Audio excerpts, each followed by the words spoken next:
during my collab with Lore Master of Sotek, we did talk a little bit about Luthor Harkon, and I kind of got the gist of his character and his background, what happened to him, and how he has an interesting kind of like black hole that sucks up magic, which I suppose translates into the game with him having a lot of magic resistance, I'd bet. But today I wanted to do a more of a deep dive with Pancreas's video on Luthor Harkon here. So, of course, before I begin, as always, make sure to go support the OG video. Link is always at the top of the description. Let's see what Pirate Man is all about. Has there ever been a single person who hasn't at least briefly dreamed about what it'd be like to be a pirate? I mean, come on now, I can't... Pretty popular. For everybody. I think I even had a birthday party as a kid that was specifically themed as a pirate theme. It's just a cool concept, and I also think at the time Pirates of the Caribbean was coming out, so yeah, pretty popular, I'd say. Can't be the only one who watched Pirates of the Caribbean as a kid and thought, yeah, exactly. Man, that looks so cool, I wish I could do that. Swinging down from the mast to duel other pirates or a corrupt official, boarding enemy ships and looting all that sweet plunder. God, I miss Pirates of the Caribbean Online, that was such a fun... Wait, there was a Pirates of the Caribbean MMO? I did not know this. Game. But then you learn about what pirates really lived like, with scurvy and constantly being on the run and probably being shot on sight at almost every port you could have gone to. Not exactly a glamorous lifestyle, but the dream still lives on in fiction even to this day, to some extent. I mean, yeah, the actual pirate life was not very good, but hey, we can romanticize it and have fun with it. Then we romanticize what it's like to be a pirate. You can do what you want because a pirate lives free, after all. But what if you weren't just a pirate? What if, in the ultimate middle school notebook doodle come to life, you were an insane vampire necromancer pirate who sailed the seven seas, fought Aztec lizards riding dinosaurs, and can use the power of the ocean itself to drown your foes? As a lizardman main? Not cool, man, but also... just as a Warhammer fan in general, this is one of the big reasons why Warhammer is so awesome. Like, all of those together into one character and one faction, and it fits cohesively into the world. It's just cool, man. Assuming, of course, the 500 cannons you brought to the battlefield weren't good enough on their own. That dream may not be something you and I can ever achieve, but for Luthor Harkon, that's everyday life. So get ready to set sail, because today we're talking about one of the silliest, most entertaining Warhammer characters to ever exist. Although, I wouldn't want to be Luthor at all, in any capacity. A man probably suffers, or maybe he doesn't even realize that he's suffering. Fortune favors the infamous. What a fun guy. Luthor Harkon's origin is something that even he doesn't know. One of his origin stories is that he was once a man named Luthor of the Harkoni tribe. They were a tribe of humans who lived near Nehekara, specifically Lamia, which is important for vampire reasons. It's said that Luthor managed to rise to quite the prominent position, becoming the head of the city's harbor guard under the command of none other than Avarash himself. Wait, Lamia. That's part of one of the vampire bloodlines, right? I think? Could be getting my lore wrong, but I believe Nehekara is near the Tomb King area.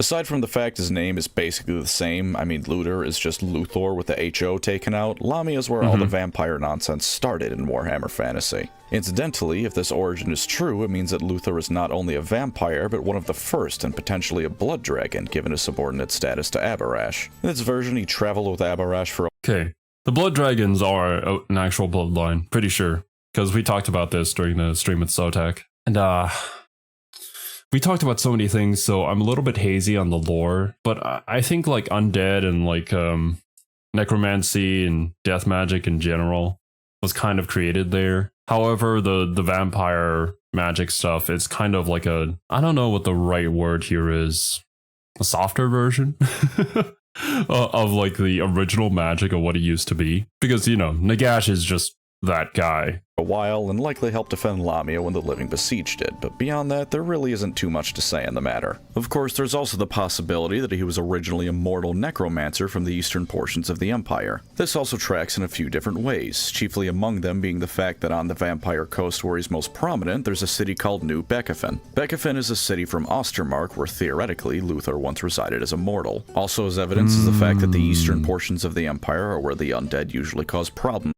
Yeah, that's where Vlad the Dad starts, right? for Sigmar's realm, and the fact that Luthor himself doesn't sound much like an Ahakaran when he speaks. Granted, he doesn't sound that much like an Imperial citizen either, he sounds like every pirate ever, but he certainly doesn't have the same speech patterns as Tomb King's characters. But who knows, maybe he's just a weeaboo for the Empire of Man. I get it. His true origin almost doesn't matter though either way, since he doesn't really remember his mortal life and only knows that one night he was born anew. He's never tried to dig into who he once was or go back home, so I'm just gonna take a stance and say that if Luthor Harkon doesn't care about his origin, we shouldn't either. He also doesn't exhibit any bloodline traits, further oh yeah, there it is, Lamian. That is a bloodline. Proving that his backstory is kind of irrelevant. Depending on which one you believe though, we either could have had a good 100 or a few thousand years to the year 876 IC. The scene, an Imperial merchant ship sailing around doing its thing. Unfortunately for this ship, it was attacked by Norscan raiders who do what they do best and slaughter everyone aboard so they can loot it for profit and glory in the name of the Dark Gods. Much more fortunately, however, at least for us, was the fact that this ship contained Luthor Harkon's coffin aboard it. He was escaping from witch hunters and smuggled himself aboard this ship out of Marienburg. This is actually kind of like a Dio situation, if any of you guys have seen JoJo's. I think he gets fished up in part 2. The Norscan saw that it was something valuable looking and took it with them on their journey, which for was one reason or another taking them towards the lands of Lustria. If you've seen part 3 of Okay, you're right. Yeah, I did get my timelines mixed up. It's actually part 3, and of course, Pancreas would think of the exact same thing. Because yeah, no, part 2 was season 1 where Joseph was off doing his thing with cars. Yeah, how could I forget?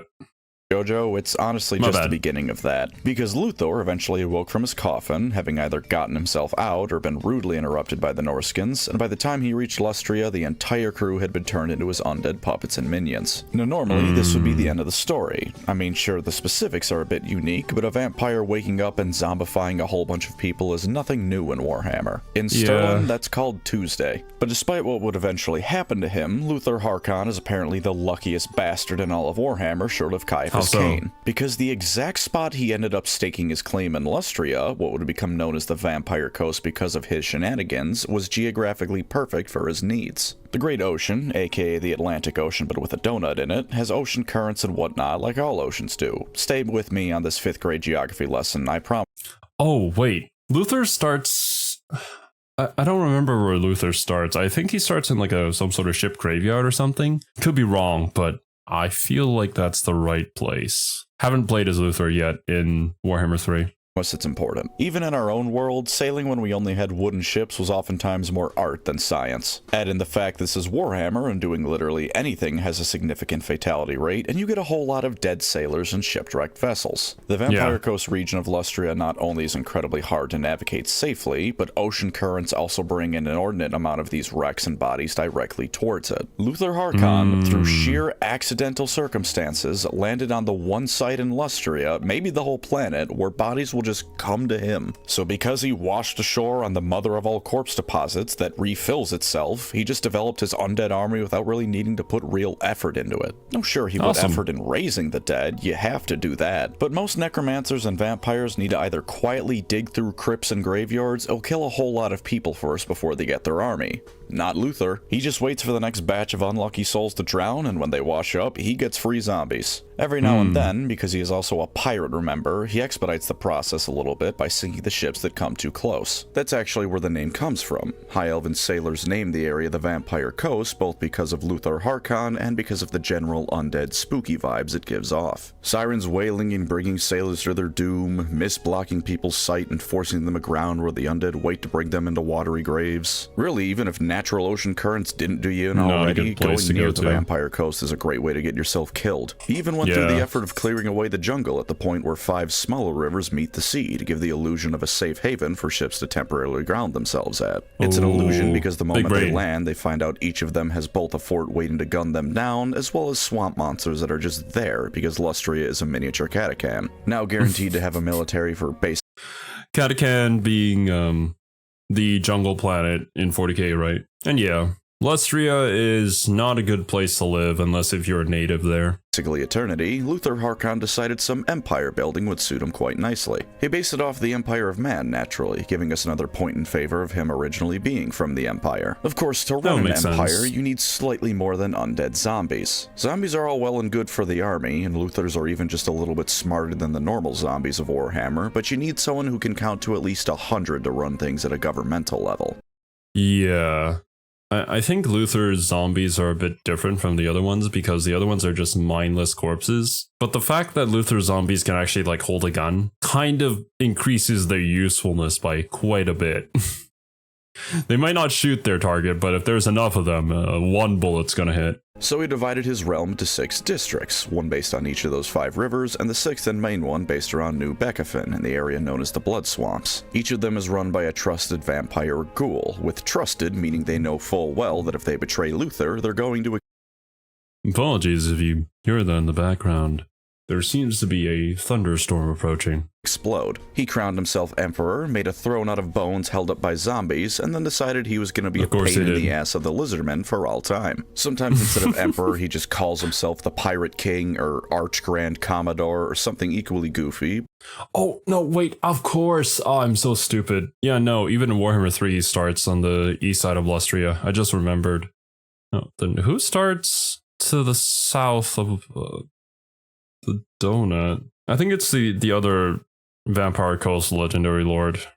I forget his name. But yeah, no. We did fight him as Gorrock. He does kind of live there at the Vampire Coast. But he's in charge, and the name is just a way of flaunting his ego. And this is where he overstepped his bounds just a little bit too much. He and his forces discovered the city of Huatl, an abandoned lizardman city that Luthor felt had something in it that would make him even stronger. After about 3 weeks, he found a sealed chamber in pristine condition covered in magical glyphs, and was only slightly deterred by the fact that every zombie he sent in there almost instantly withered into nothing as it drained the magical energies keeping them alive. Making the faulty assumption that he was just built better than that, Luthor used his own dark magic to try and deal with the chamber's glyphs. But if you know anything about the Lizardmen, you know that for all that Luthor Harkon is a fun and lovable rogue, he's not quite at the pay grade of sorcerers the Lizardmen usually have to deal with. Kairos Fateweaver is the minimum to successfully be dealing with Lizardman magic, and Luthor is no Lord of Change. That's actually pretty awesome. Just considering the strength of the Slann mages in comparison to everything else, then yeah, you'd actually need Kairos Fateweaver to maybe do something. Room started collapsing around him, and he realized that glyphs were not only absorbing the magic he threw at them, but his very life essence as well. Barely escaping with his unlife, Luthor Harkon emerged from Huatl a broken man. Quite literally, actually. His mind shattered into a dozen different personalities, because the Lizardmen could apparently induce multiple personality disorder. At all times, they're battling for control over his mind, and if none of them are dominant, he just stands there motionless until one of them does gain control. He was at one point playable on the tabletop, and that was actually part of his rules. I believe it was if you rolled a 1 through a 3, he gained the stupidity special rule. This also gave him a very curious condition on top of being the main character from the movie Split. The winds of magic cease to be able to connect to him. In fact, he's almost a blank. Magic ceases to work around him, and he's resistant to any spells people try to cast on him. Aside from being able to reanimate and control the undead, there's no blasting spells for Luthor Harkon. If you thought that would put a damper on his plans, however, you're dead wrong. As he happily tells you almost every time you click on him in Total War, his madness is not weakness. The only thing any of his personalities agree on is looting Lizardmen artifacts to find a cure for his condition, which is also something he wanted to do anyways before he went insane. And I don't think there is, unless if in lore he knows of something. It feels like something the Lizardmen wouldn't make, you know, after setting that trap initially. After this happened to him, he still managed to make himself into such a pain in the ass for the Lizardmen that they have entire prophecies dedicated to dealing with him. Entire armies will be mustered just to fight him, and these aren't small battles either. If he needs to, he'll build up his forces for hundreds of years until he can march into the jungle with enough zombies to trample it beneath him. One of them, in the year 930 IC, required Nakai the Wanderer to show up, and if you're fighting anything less than an apocalypse-level battle, he's not showing up. There's also the time he stole the city city of Axolotl. I don't mean Luthor Harkon showed up and stole a bunch of important stuff. No, I mean Luthor Harkon rolled up with the endless horde of the undead and stole the city. Everything the skinks didn't manage to get away in time to prevent him from grabbing it was stolen. It's outright said that not a single stone was left stacked atop another when he was done with it, and he came home a whole lot of magical artifacts richer. He just does this every now and then. Well, he loses every now and then, sure. The Slant can't ultimately do anything about it because he just doesn't have to deal with magic, and the other lizardmen can chop through all the zombies they want. Oh yeah, that's right.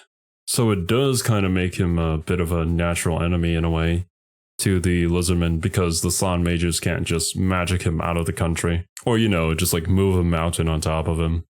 Well, maybe they could do that, but, you know, it's not a probably great plan. Doesn't matter. He just goes home to the Vampire Coast and waits for another 100 years for 1,000 new ships to crash and give him a new horde. In the year 1492, when the old world sailed the oceans blue, civilizations like the Empire, Bretonia, and even the Norskins began coming to Lustria in ever greater numbers. And Luthor Harkon is many things, but he's not one to let a chance to grow his power slip away. So with all the knowledge and artifacts he had gained over the years, he created the Ebony Skulls for those who came to the New World with less than pure hearts. These things are the epitome of a deal with the devil. At any point, the person they're given to can smash them on the ground, and they instantly get not only necromantic powers, but the ability to call on some of Luthor's servants. As a downside, their souls belong to him now. So his forces just kept growing and growing. More ships, more zombies, more vampires and ghouls all joined his ranks. And it's amazing, because in spite of all of this, he is no way a major world power. 99% of the time, he's either sitting there in a stupor because his mind is going through another civil war, or he's just bothering random lizardman cities. But he's been so successful at it that if he decided to invade the Empire or something, he'd probably blitz through it faster than Manfred could ever hope of doing so. That's kind of the limitation that he has, right? He's got to have something holding him back, and in this case, it's his mind. Of the Empire, he stole a massive cannon called the Queen Bess. There's no special lore for this, it's just a massive gun he looted off an Empire ship. It's a medieval Mac cannon, and he uses it to blow things up. This lore alone makes him more interesting than a solid 50% of the Primarchs. Since he was insane now, he realized he had to put just a bit more power in the hands of people who aren't him, because when he's in one of his less lucid moments, he needs someone to take charge. He ended up getting two main guys to go for with that. One of them is his right-hand man, Captain Drekla. Drekla is an Ailstorm album cover. When you think of the words vampire pirate, this is the guy you think of. He's dumb to the point he can barely think for himself, and wherever Luthor goes, he follows. He's loyal beyond all belief to his captain, and would follow him to the mouth of hell if need be. The other major person Luthor relies on is Black Jens. Black Jens is a cleverer than average ghoul who runs the day-to-day administration of the Vampire Coast when Luthor is having an episode. If the lights aren't on in Luthor's head, Black Jens takes care of the dealing with his vampire admirals and all the other crap that needs to be done. Black Jens is loyal, but every now and then his conscience whispers to him that he should break free from Luthor's control, and those whispers are always getting louder. Spoiler alert, this never happens because we all know how Warhammer fantasy plotlines end, but it is a cool bit of development for the Vampire Coast. How do they end? I guess they end with the end times.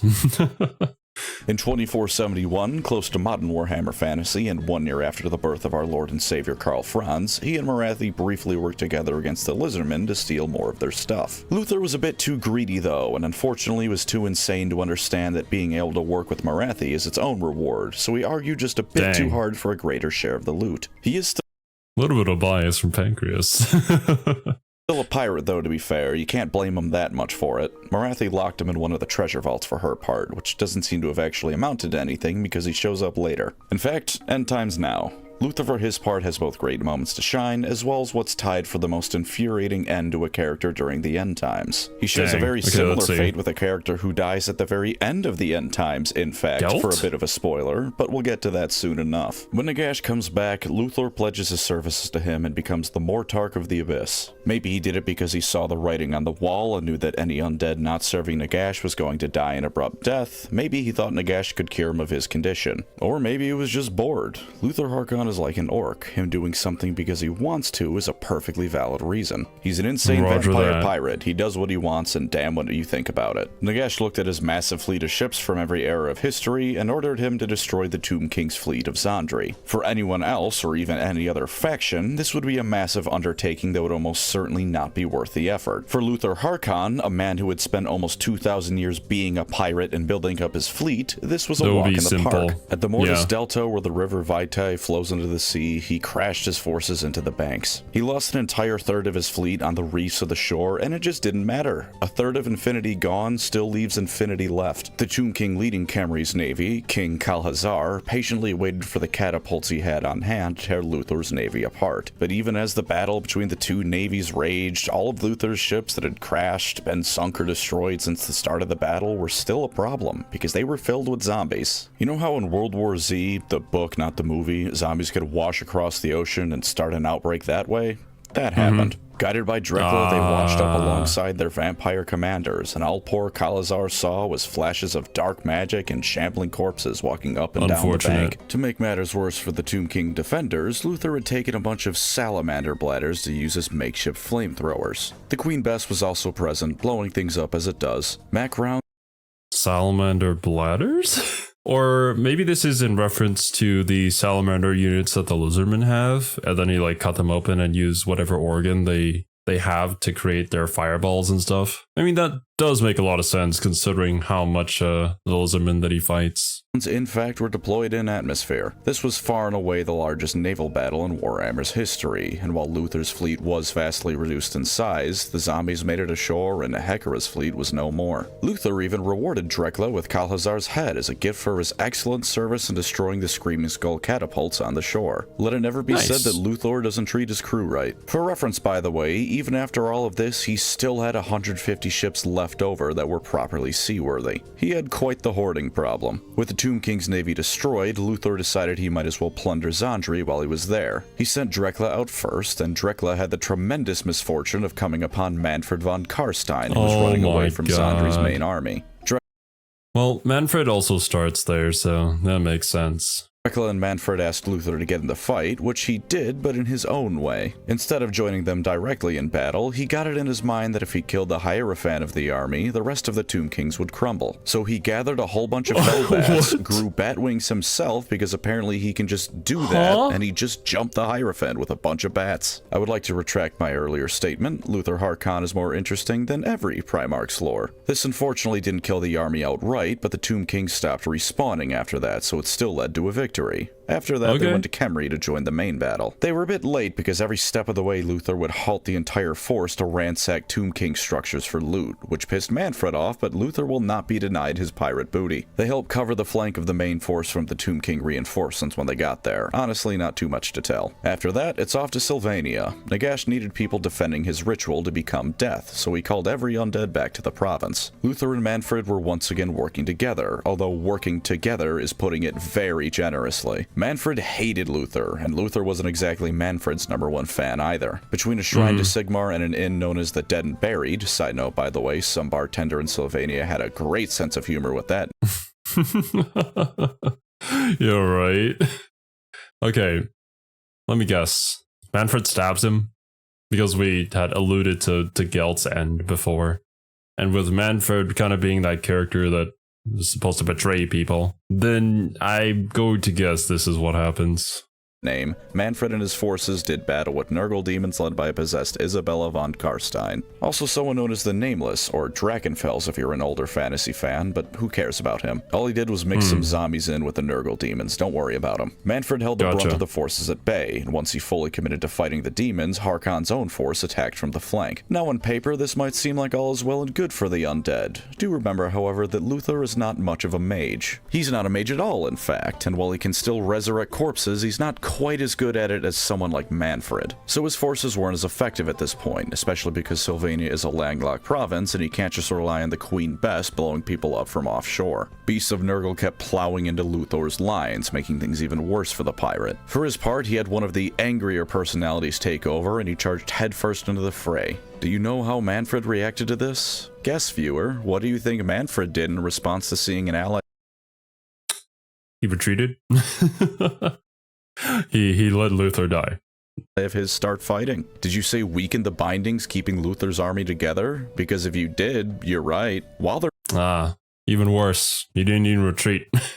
He actively worked on making Luthor's army weaker. Gotcha.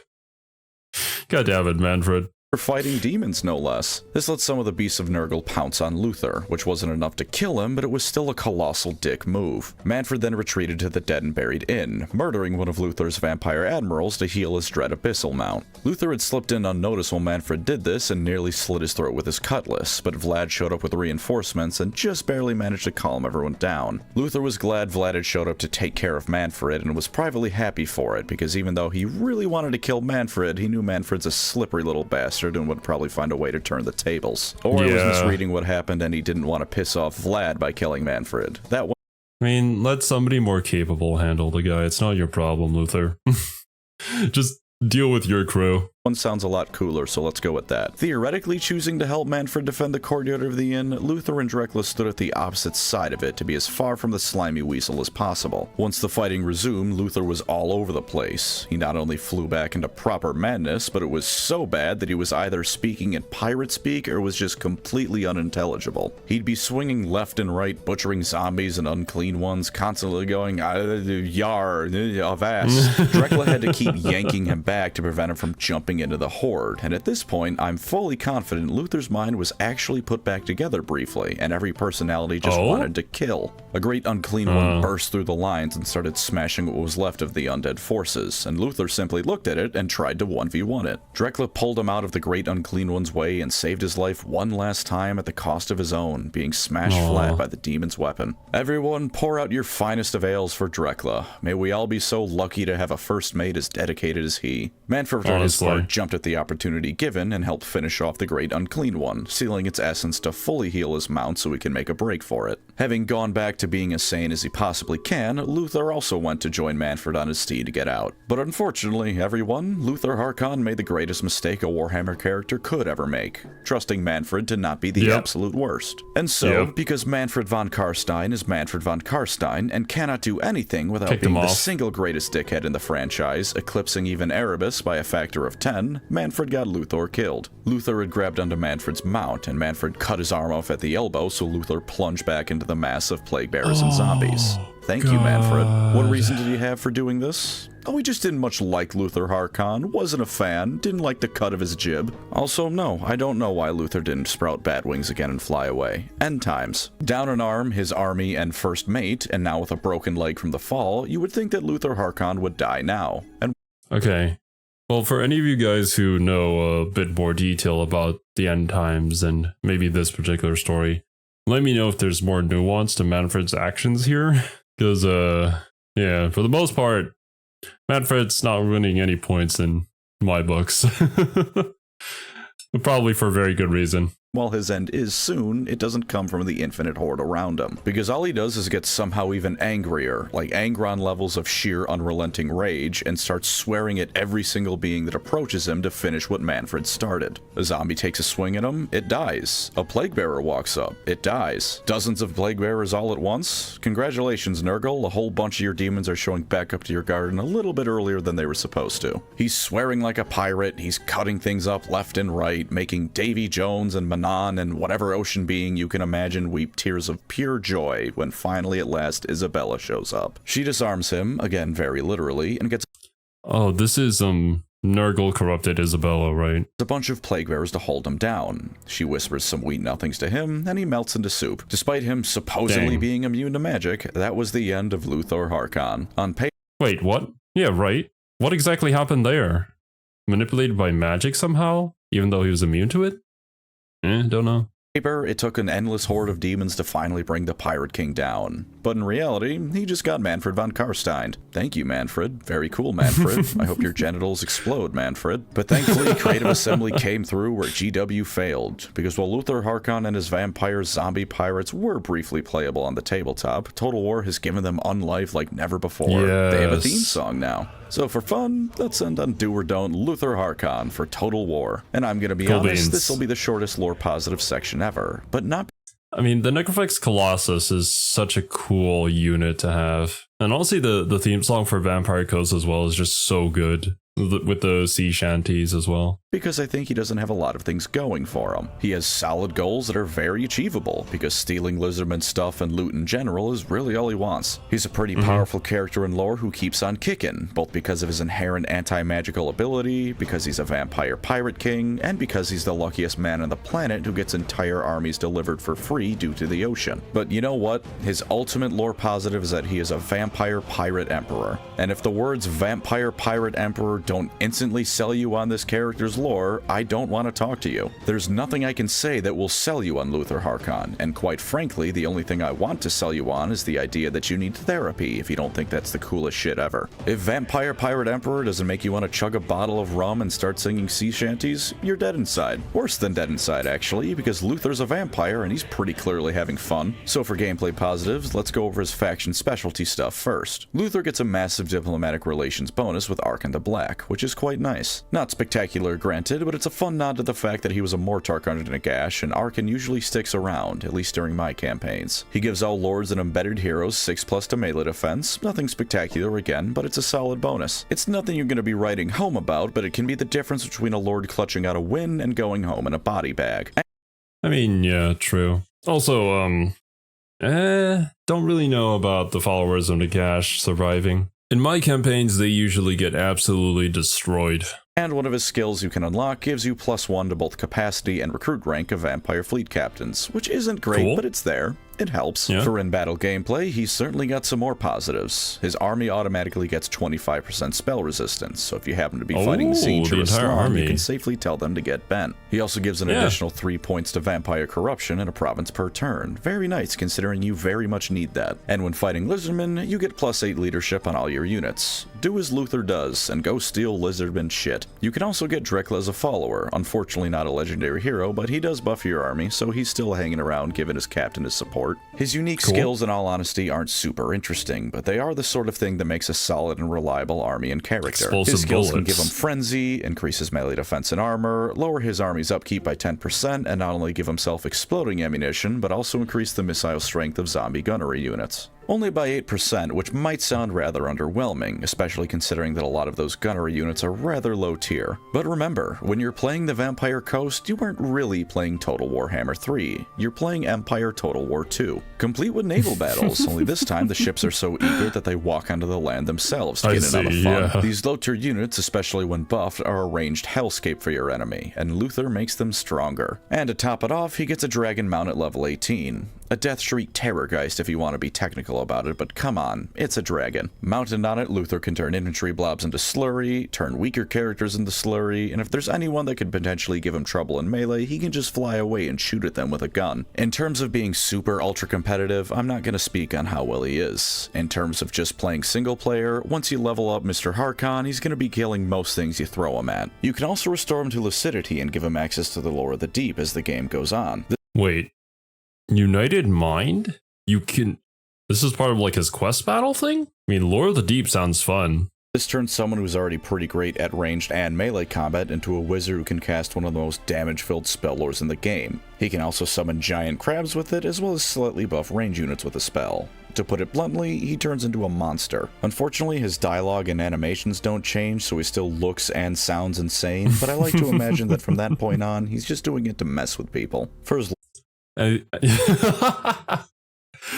mean, yeah, for any advantage, I guess that would work out. Have them underestimate you, think that you're crazy. Although I do think it would be a neat little detail if he did actually change his demeanor and his voice lines. Lore downsides? No, I'm not giving lore downsides this video. Vampire Pirate Emperor. You will instantly know from that description alone if you have any passing interest in Luthor Harkon's lore. Aside from that, the only downside I can give the man is that he is yet another direct victim of Manfred von Karstein during the end times. So I guess you have to live with that knowledge when you're playing as him. For gameplay downsides though, picking him as your starting legendary lord means you begin with a massive relations penalty for the Lizardmen. Given you want to be fighting them, this isn't too much of a downside, but you better be ready for war the moment you find a new lizard faction. They'll be declaring it sooner enough if you don't. He also starts in Lustria, having remained on the Vampire Coast unlike Teclis, who took the first chance he had to get the hell out. Now the Southlands where Teclis moves seems to be the Warhammer 3 Thunderdome, presumably because wherever Teclis goes, violence follows. But just because the Southlands is now worse doesn't mean Lustria is pleasant. There's still most of the Lizardmen, who especially hate you, the Skaven, Marcus Wolfheart, and Ulthuan isn't far away either. Cathayans have also decided they want to come for a visit, because the Jade Dragon has nothing better to do than beat up random people in the jungle. And if you're playing with Mixu's Legendary Lords mod like I usually do, there's multiple demon Legendary Lords kicking about too. You are going to have your work cut out for you. For battlefield downsides, he doesn't get his Terrorgeist mount until level 18. Until then, he has to footslog. Similarly, you need to fix his brain first before you can be allowed to cast spells with him. And speaking of that, every now and again one of his personalities takes over and changes his traits around. Each time this happens, he gets bonuses in one area and minuses in another. So he may be great at melee attacks one turn, but he can also suffer from Rampage. The next, his ranged attacks are stronger, but his leadership takes a nosedive. On the plus side, this can randomly let you cast a Lore of the Deep spell before you fix him, but that is by no means something you should rely on. The trait can change at the drop of a hat, and then your carefully constructed battle plan can fall apart if you base it around him having that spell at that moment. And for the last of his gameplay downsides, he really doesn't do anything to buff his faction, or even his own troops. If you aren't fighting Lizardmen, I think the only thing he gives is his army 25% spell resistance and buffing gunnery units. Those are nice, but Luthor is first and foremost a combat lord. You want him tearing things apart at range or up close. If you prefer lords who are more buff wagon than murder machine, you might want to look elsewhere. And there's Luthor Harkon. Given his end times lore and how potentially difficult his Total War campaign can be, you might think he's the worst pirate you've ever heard of. But even so, at least now you've definitely heard of him. I held myself off for this entire video to say that. I think I've earned it. Thank you as always to my wonderful channel members. You were the insanity to my Luthor Harkon, driving me to create whatever crap I decide to at the drop of a hat. If you'd like to support the channel, feel free to subscribe or become a member. Either way, thank you for watching and take care out there.